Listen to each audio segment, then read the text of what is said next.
องชื่อนางพุทธมณีอายุ11 ปีอยู่บ้านนาแรกน้อยเรียนอยู่ชั้นป .4 ตั้งแต่ตอนน้องอยู่เวียงน้องอ่านบ่ได้แล้วน้องได้ย้ายมาเข้าอยู่โรงเรียนบ้านนาแรง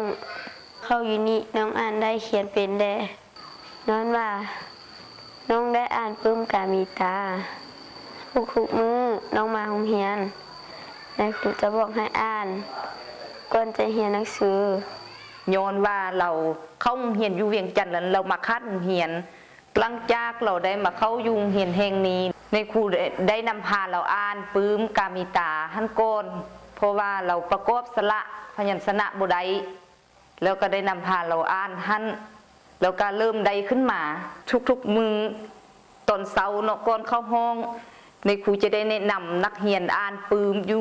มุมอ่านหันเขาเจ้าก็จะพากันเอามาอ่านเวลานักเรียนอ่านบ่ได้นักเรียนจะมาถามครูจะก็ได้แนะนำให้นักเรียนอ่านหรือว่าตัวนักเรียนอ่านบ่ได้ในครูก็ต้องอ่านให้นักเรียนฟังแล้วนี่เด็กส่งดูไว้สีดูมาปลาสามตูใส่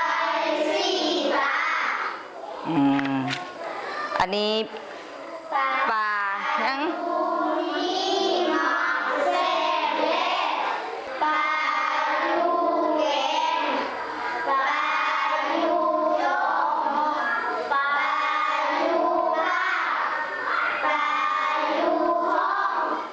การไล่มือตัวไปก็แนะนำให้เขาเจ้าอ่านเองหลังจากเขาคอนน้องก็เอาปึ้มไปอ่านเองอ่านกับหมู่เพื่อนมื้อนี้เรามาอ่านปึ้มนำกันเนาะกามีตากอไก่ไก่กระดูกกวงกบช้างบานขาขี้ตาคงแค่เต็มนางมีขาโคงกาตีนโคงนางกากัง